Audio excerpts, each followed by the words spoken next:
কিন্তু এই 4.5 মাসে এখন পর্যন্ত আইন শৃঙ্খলা বাহিনী এবং প্রশাসনকে ঠিক করতে পারে নাই, বাজারের দ্রব্যমূল্য নিয়ন্ত্রণ করতে পারে নাই। এখনো সিন্ডিকেট, হাসিনার পতন হয়েছে, তাহলে এখন কেন পুলিশ সহ আইন শৃঙ্খলা বাহিনী আইন শৃঙ্খলা পরিস্থিতি নিয়ন্ত্রণে ব্যর্থ হচ্ছে?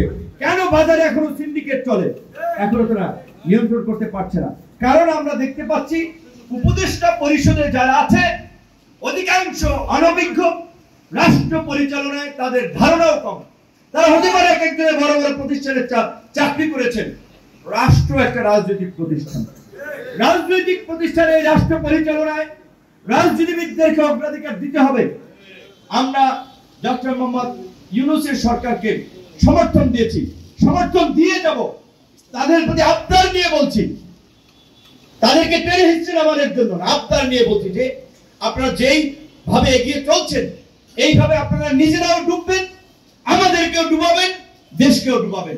আমরা ফ্যাসিবাদের পতন ঘটিয়েছি, নতুন সরকার গঠন করেছি, কিন্তু এই 4.5 মাসেও সরকারের কাজ জনগণের প্রত্যাশা অনুযায়ী হয়নি। বড় রকমের জনগণের একটা ধাক্কা খেয়েছে। কি সরকার গঠন করেছে? জনগণের প্রত্যাশা ছিল রাজপথের আন্দোলন সংগ্রামের অংশগ্রহণকারী লড়াকু বিপ্লবীদের নিয়ে একটা বিপ্লবী সরকার হবে, কিন্তু সেটা হয় নাই। হয়েছে বন্ধু বান্ধব পরিচিত সার্কেলের একটা সরকার।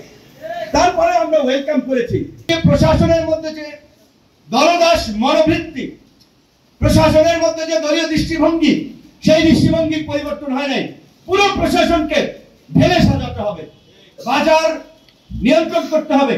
এই দেশের আম জনতা, কৃষক, শ্রমিক, 5 থেকে 5.5 কোটি খেটে খাওয়া মানুষ, তারা দৈনন্দিন কাজের উপরে নির্ভর করে।